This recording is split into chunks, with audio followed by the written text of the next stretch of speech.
Hey, before I start this video, I think it's very important that I mention that it is not important that anyone knows whether I am a Cardi B fan or not, okay? That is very irrelevant. And I think that anyone that follows me regularly knows how I feel about Cardi B. So you can check upon some of my more personal videos that are on Facebook and stuff like that and get somewhat of a perspective of how I feel about her. Okay, so I just want to say this. Cardi B definitely represents the new millennials. She represents an era and a pinnacle point in most people's lives that they may not be able to say it now, but then they'll be able to look at those pivotal moments and say, oh, I remember what I was when she got this, when she won this. Because make no mistakes about it, as much as you may want to hate her, as much as you want to talk about her lack of lyricism or intelligence or whatever, this is what I've heard people say, you can't really take away her swag. And swag in today's culture, especially upon new millennials, is very, very important. This is why, you know, you have artists that are been conventionally subpar that are almost seem like icons to like a lot of people. Like, how can I say it? I'll say it probably starts with, you know, like Lil Pump and then Blueface. You know, these are people that we have and you know, I'll keep my comments what I think about Blueface, but I must say, I didn't start liking Lil Pump at all. You know, I just thought that he glamorized the whole drugs and, you know, being less than smart and all these type of things. Like, he glamorized it too much. But one thing that I started to notice is that this is what separates someone from being cool and being old. And I remember how I used to think to myself when I was much younger, and someone would say something like what I'm saying now about artists that I looked at and saw as a very important pinnacle part of my life, like Madonna. And I would think that they're so uncool. But at that point in time, cool was more important than educated or, you know, the ramifications of that. So anyways, I just very important that I point that out. I feel like right now what is going on is it's just like a major type of energy that is just really the frequency is off right now. And I say that because of the fact that, like, as urban people and from people from marginalized communities like myself, who's African American, two-spirited identified, otherwise known as transgender, and then a woman on top of that. So the fact of the matter is that, you know, I know how valuable it is to have icons, to have artists, music styles that I would consider to be of my culture. So that being said, Cardi B is another one that I didn't understand when I first heard about her. However, you know, one thing was for certain. I didn't understand her, but I said immediately that oh, she has swag. And I can see what people see into her. So what I'm getting at here is that I'm noticing something increasingly within urban communities. When one of us succeeds, we're a lot of us, when you are not used to success, when you're not used to being the winner, I feel like you're very conditioned to throw shade and throw dirt on a person that is from your culture, that is getting all that, all that life. And I didn't understand this until, I say recently, because being a former artist myself, well, still current artist, but not currently working, but that's not, once again, irrelevant to this conversation.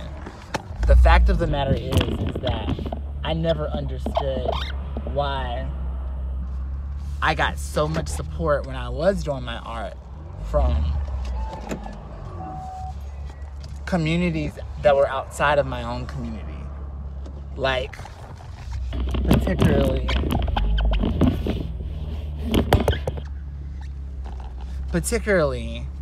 white communities. White heterosexual communities. And then it went to black heterosexual community. So, but all this, I got this type of love and attention from people who were not directly identifiable to who I was as a black trans woman.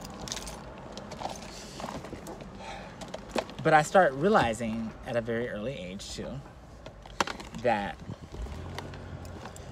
crabs in the barrel that's a real situation, and it's something that I feel that people from marginalized communities, urban communities, we're conditioned to have. First of all, we're not, like I said, we're not used to success. So we're very conditioned to anything that is of success, we grasp it. And we take it as far as we can, because you never know when it's going to come back. And opposed from a person that is not from a marginalized community. And this, I think, surpasses race, because you can be black and be very privileged. Jussie Smollett. And yeah, what I'm trying to, getting way off topic. What I'm trying to say here is that Cardi B represents all those type of components. And the crab in the barrel thing that we're conditioned to do, it really hits us harder because of the fact that when I look at Cardi B's career, she has accomplished so much in so little time, in a very unconventional way, and very fast, to the point where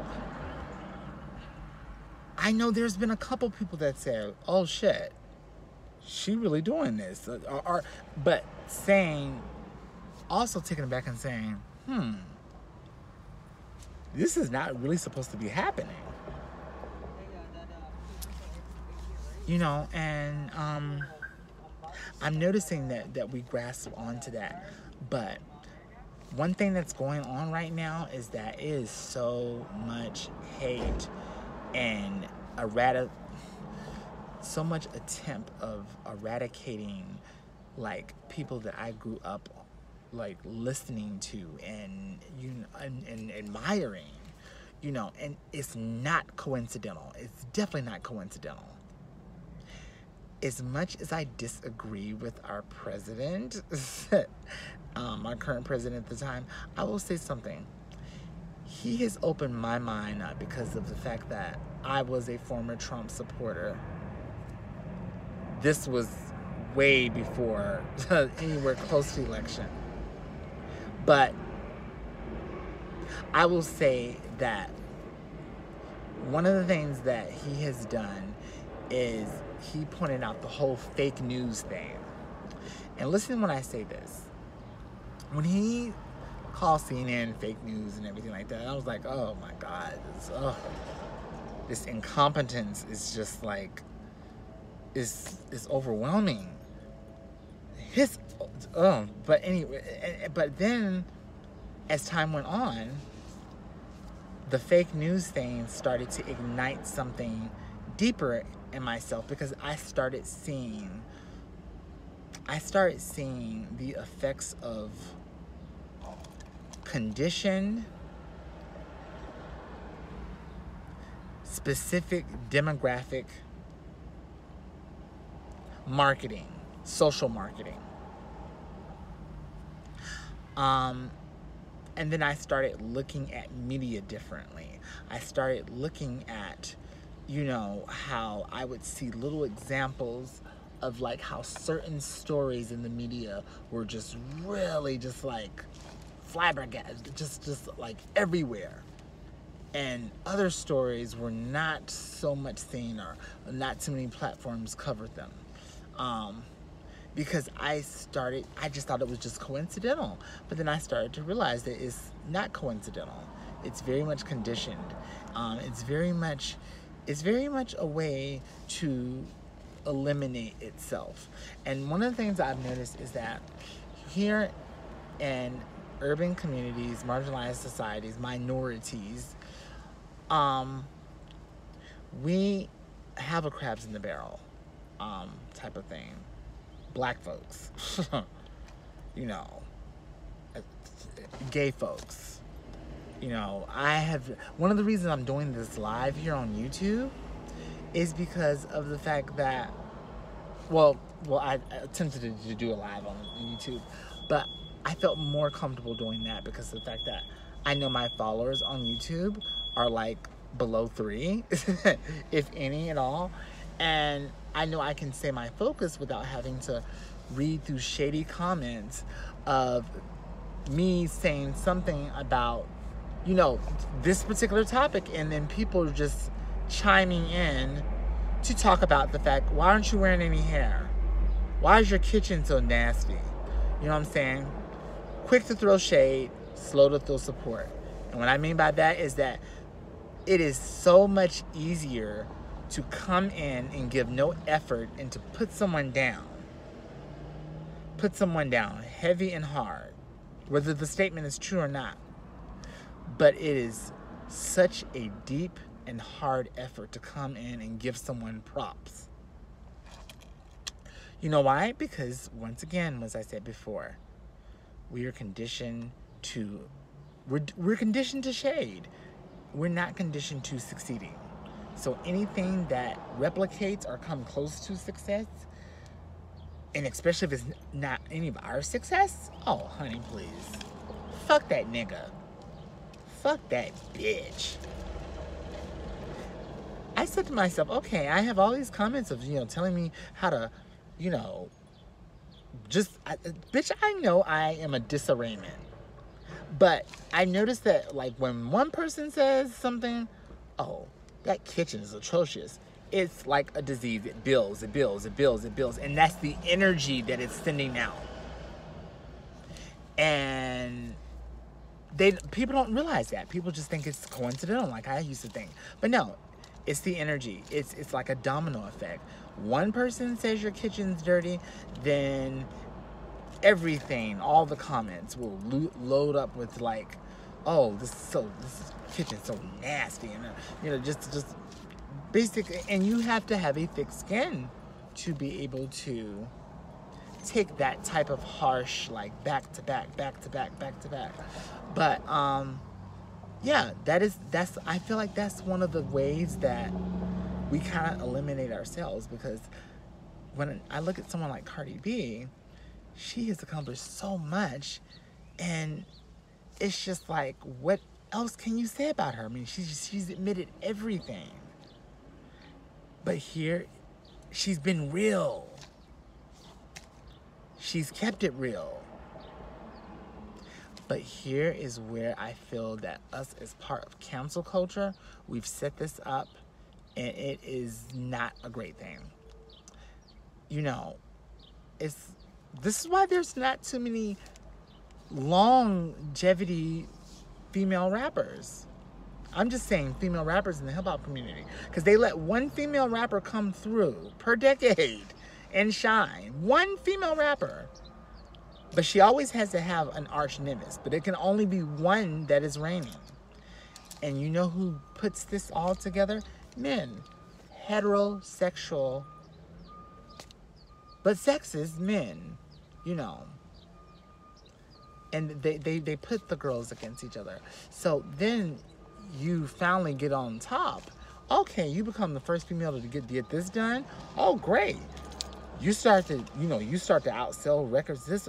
And then here comes the Nicki Minaj factor. Basically, Nicki Minaj has been in the game for so long. And I can relate to this because I felt this way when other people start coming into my genre as a transgender entertainer.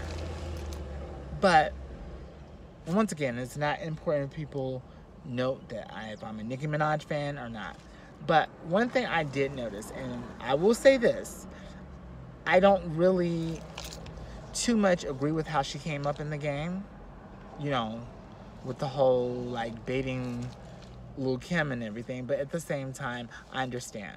Hey, if the bitch that is that's reigning as the queen, if she's not trying to do anything different than what else that she's done, and hey, you see your opportunity and you go for it by any means possible. So the reason I'm bringing up Nicki Minaj is that I remember how people saw Nicki Minaj as a breath of fresh air to Lil Kim, and then people were riding with her. But at the end of the day, she's a black female in a marginalized community. So it's interesting that a Latina woman, who comes in, and I will say this too, Cardi B is not as lyrically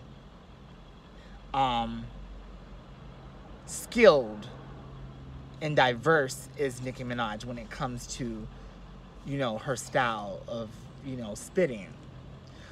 But the thing that I've noticed the most, and this is something that black men love to do with black females, black trans attracted men like to do with with black trans women, is that, oh, the black woman is down. Oh, you think you're getting hot shit? Well, let me put you back in your place.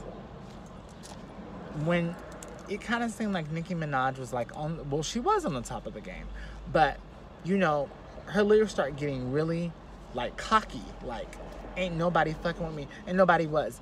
But see, here's the thing: when you have no other girls that you're competing against, and you have one person or no other people, or you actually came in and you knocked out the main person, then it's only going to be a matter of time before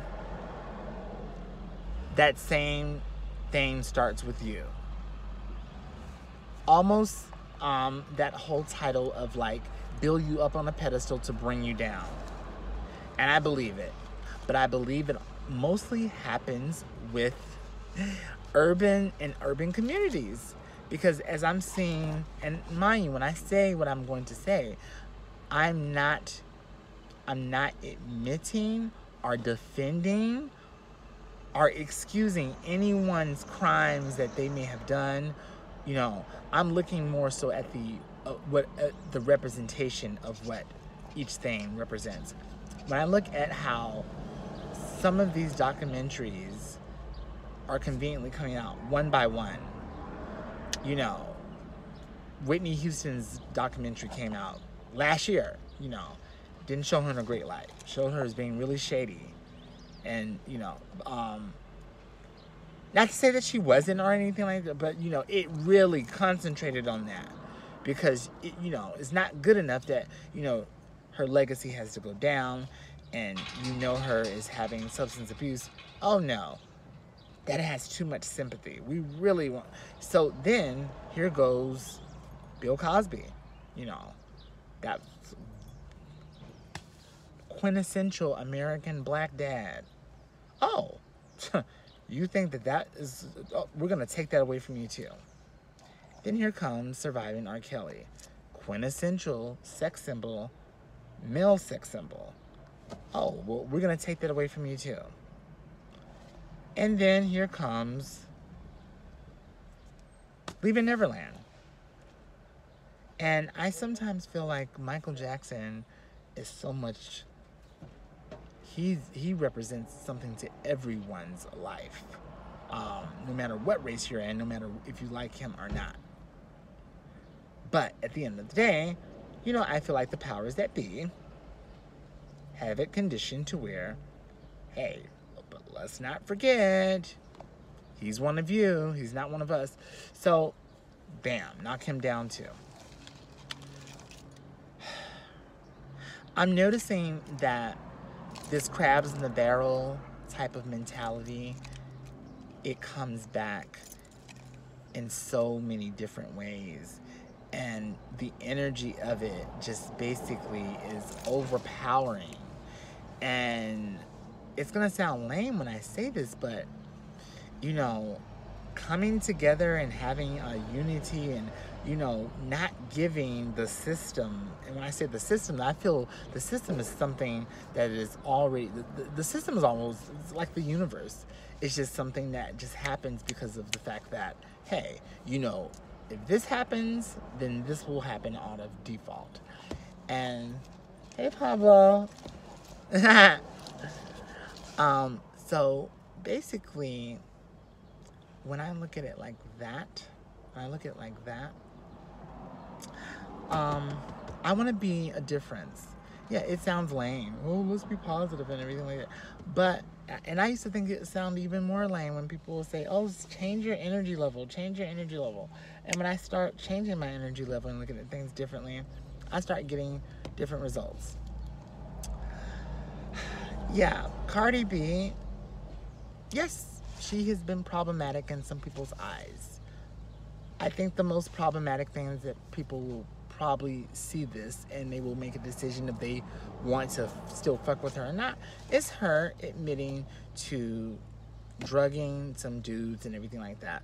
And then a trans thing that she came out that people are deeming transphobic, which I don't deem that transphobic. I just deem what she said about if she wanted to fool her man and, you know, hook him up with a tranny or whatever like that. Adultery. Trans community can be too sensitive sometimes. Okay, so getting back to everything in hand. And I'm gonna close this video out like this because I never thought I would be the race girl. I never thought I would be the one that would be having this type of conversation that we're having right now. But as I close this out, I want to say that there have been way less things, way worse things done by men who, no matter what race, are going to always, in my lifetime at least I can see, be in a very privileged, entitled situation, no matter what you say. So, when someone's a female that is considered to be the lesser of the race, and she has too much power or whatever, or she has too much praise, I feel, yes, one of the things that the powers that be, time to knock her down. Time to put her back in her place. As I said, that black men like to do with a lot of black women. So, that's what this comes down to. You know, this whole thing about Cardi B, you know, and mind you, I'm not condoning what she did, but at the end of the day, when people compare it to Bill Cosby and say, oh, she should do jail time. Well, that should be the case if someone wants to think about it. But one of the main things that I feel that is one of the problematic issues with this particular model, when I say this particular concept that I talk about as far as like building up our favorite urban heroes or icons only to bring them down. The only thing that well, there's a couple things that work against this. We like to cherry pick. And due to the fact that we cherry pick, the cycle just keeps going around. Honey, as far as I know, she didn't say she sexually assaulted them. I'm not trying to make this less of a crime or anything like this. She didn't say that she did this to several different men, like how it has happened with R. Kelly or Bill Cosby. So, like, let's take away that. And yeah, she had to do what she had to do, but didn't 50 Cent admit to these same things and get rich or die trying? You know, and he pretty much birthed a whole nation of like stick-up kids and, you know, just being gangsta, doing unconventional fucked up shit to get ahead. But it was deemed okay because he is a male. And even though he's a black male, you know, for black male culture, little black boys looking up to him, oh yeah, that's deemed okay. But when you're a female, when you're a trans woman, you're anyone of that weaker, considered to be the weaker part of the society, you're on a very brittle platform. And it's fickle. It's fickle. People's opinion can sway a view in an instant. And that is why it does way more harm to try to cancel Cardi B when she did do what she had to do. You know, I'm pretty sure her karma has been paid back for that. But like I said, if we're gonna have all that cherry picking, then we should not have the president that we have right now sitting in office. As a matter of fact, we shouldn't have a lot of presidents, you know, maybe Obama included. You know, I'm just saying, you know, if we're gonna hold one person accountable, then don't overlook someone else that's currently in a position of power. And you know what I'm saying? But I'm gonna just close it off with this. I guess you can just come up with your own ideologies or perspectives of how you see this video. Some people will probably say this and say, oh my God, she's transphobic and she's trans. Other people will say this and say, oh my God, oh, I so agree with her. But then again, if you're a new millennial, you'll probably see this and you'll say, oh my God, it's over 10 minutes. Oh, hell no. I ain't watching all that shit. Anyways, I just wanted to just get this off my chest and I guess take whatever concept you want to take from this. Talk to you guys later. Bye.